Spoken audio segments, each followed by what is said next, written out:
Also, again, just to check, and out of all, this is the most obvious out of all of them, but it's worth noting as well, I guess, while we're on constellations.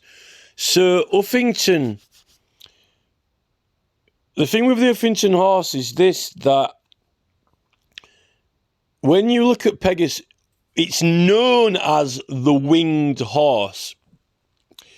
Everyone refers to Pegasus as the winged horse. Like apparently through Greek mythology, they called it the winged horse. But if you look at the actual constellation and the shape of the stars, there aren't really any actual stars which actually indicate the wing part of the winged horse. It's actually, when you get it the right way up for the horse, really, there aren't really any actual stars in that constellation that make the wings. The wing part is the part that is imaginary and is projected on by mythology, because the actual lines drawn between the stars really only just show a horse, right? What's interesting about that is that if you look at the Uffington, it is a horse and it doesn't have any wings. Now, what's interesting about the Uffington horse is that it has these two lines for the front two feet, the front two legs, right, are done in two.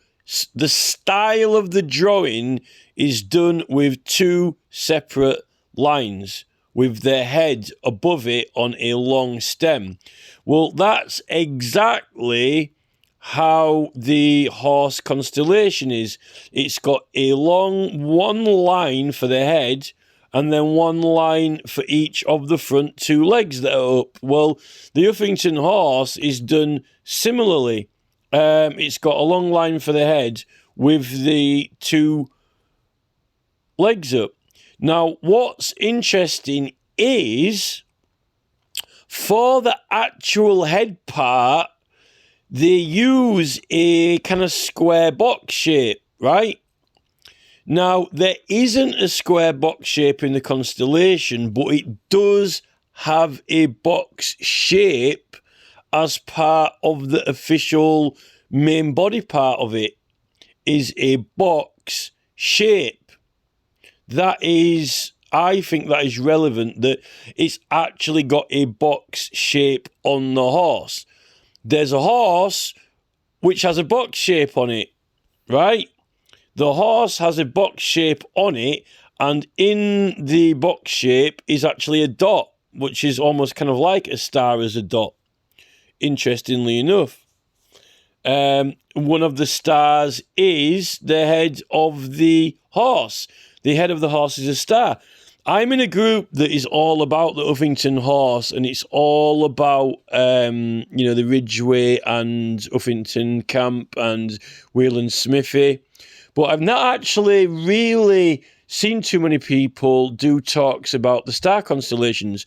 Now, I know that those particular star constellations aren't meant to be above or related to these sites, like, in a way that when they built the pyramids, or at a certain time when they built the pyramids, like, it was, they'll do like a lineup with Orion for their shape, but it's actually the swan that was above the pyramids, not directly above when you go underneath them and look straight up, but, when you look across at them, they appear above in the sky, kind of above and behind them. The thing about some of these star constellations is this, that they're all compatible in a way. You see, the horse is a horse here, but it's a horse made from a snake form. Now, they call Pegasus the winged horse, but the constellation hasn't really got any wings. But a dragon has wings, and we usually think of and refer to the dragon as winged. But Draco actually just means serpent without wings. Now, the constellation of Draco is just a serpent without wings. And also, it has a box box at the start of its head. So for the snake Draco, when it's a long snake, it's just a long snake. It actually hasn't got any wings, so to call it a dragon, serpent. But the head is boxed. The head is boxed. And really, these Little Dipper and Big Dipper are just kind of like little lines with a box on, although they meant to stand for the bear. But so here we have the long snake form with the box at the top of it, which is very serpent-like, which is almost like Draco if it didn't have the horse's legs. Also, the hill fort. So the Hembury Fort hill fort, which I just think that's like a decoy name, or I just think I don't think that's a proper original name. I think that's like it's like a renaming to kind of like sort of throw off.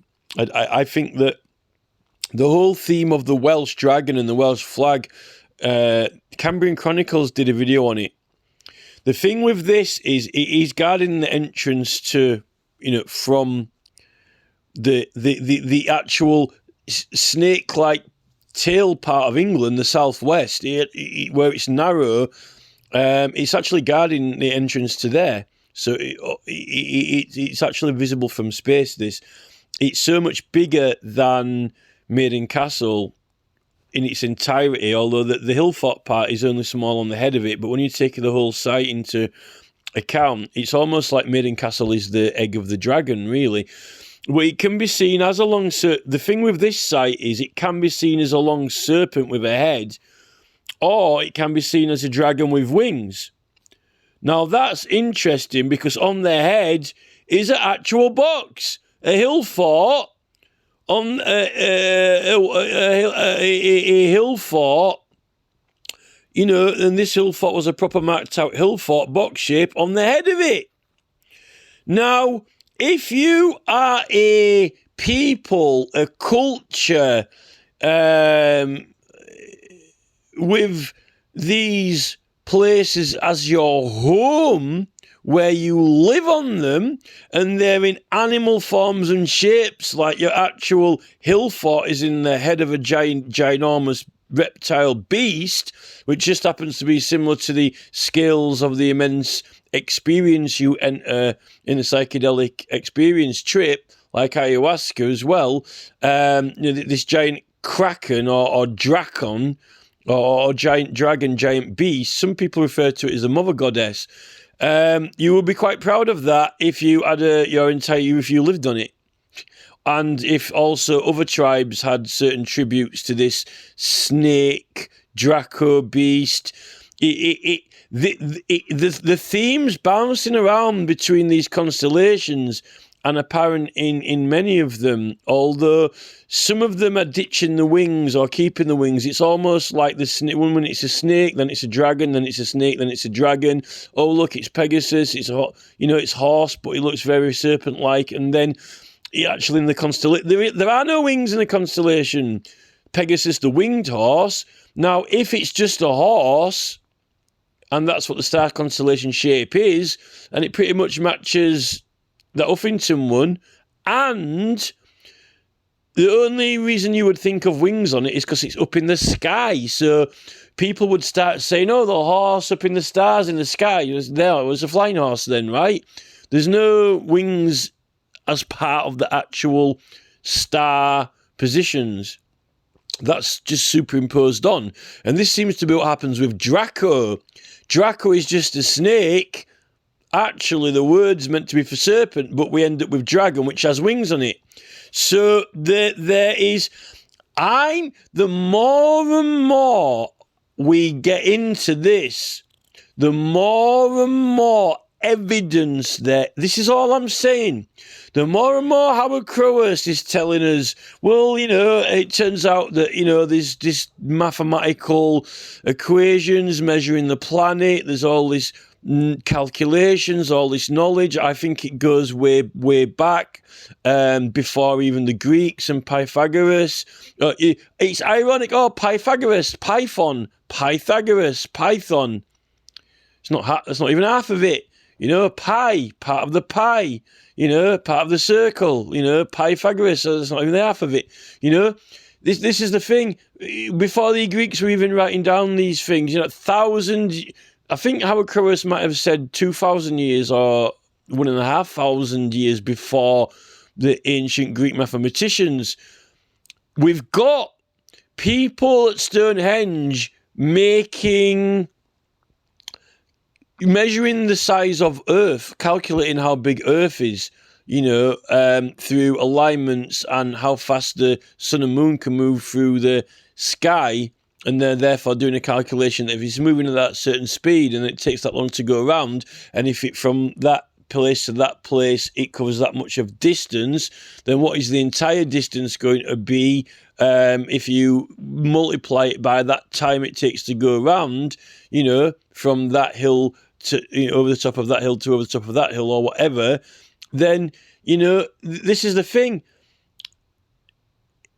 The more and more I've learned from these new videos that are coming out with Crowers and so forth, then when you're thinking, well, if the mathematics is older than the ancient Greeks, then surely the names for the constellations are older than the Greeks. And then, where did they get their names and words from?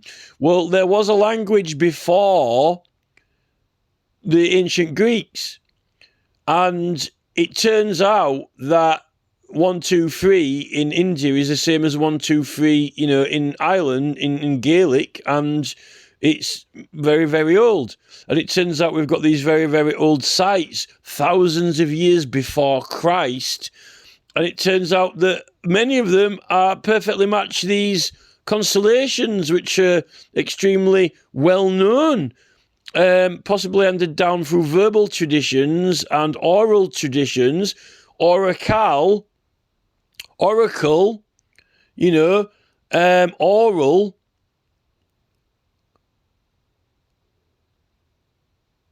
And the thing with the word oral, it means to talk, to speak, to talk. And the ironic thing is that the word talk is what they call those things that they put around the neck, the talks, that you hang around your neck, which is kind of twisted also, spiraled and twisted, almost like the serpent or snake. There's something going on here way before the ancient Greeks, and I think that these star constellations actually could be more than. I think that I think the Greeks have fleeced us. I think it's a case of the golden fleece. I think we've been fleeced. I think that the mathematics is, like Howard says, they've stole the glory, really. And I also think with all our names for the constellations, they've stolen them as well. Because we've got ancient sites that are the exact same motifs and symbols as those constellations, that we actually had major land formations and sites that are a homage to them as well, actually shaped like them, that we live on. There could be nothing more prestigious than a giant dragon or snake with a box-shaped hill fort on its head and living on it, when that is the name of one of the constellations, whether it is Draco or Serpent. And then, there's another one up the road there with a horse on, they're also the same. And no, it's not a winged horse, because that constellation's never seen any wings, unless you start saying it's flying. This is the thing. This is what the Christian religion sought to erase and wipe out all this knowledge and culture. And I don't think it was due to the Christians. This is what the Romans, eradicated all of this knowledge and, all of the driving the serpents out or whatever. But I don't think any of it was, bad at all. This is all knowledge. I mean, how can mathematics be bad? How can the calculations of Stonehenge and working on the sides of the planet be bad? How can observations in nature be bad? How can understanding the working of the vision and, the psychology and basic mathematical truths and so forth be bad? This is it, and that's where I am with it at the moment.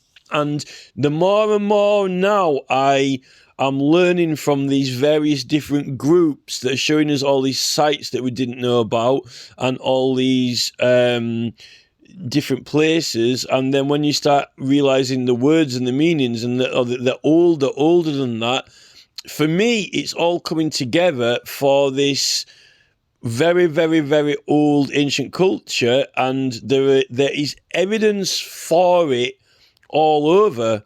They're even saying that they had they were called that Big Dipper and Little Dipper star constellation were called the Big Bear and the Little Bear by the North American Indians. Although I don't know whether someone planted that over there when they went over and just started saying that they called it that or not, or whether it actually is.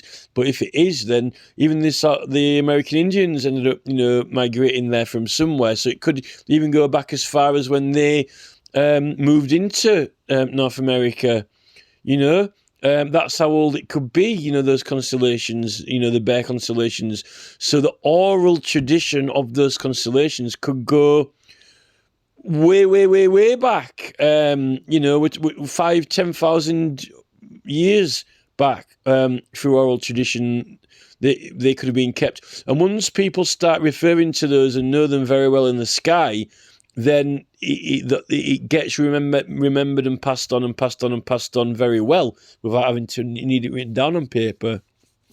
As long as you've got humans who can remember it,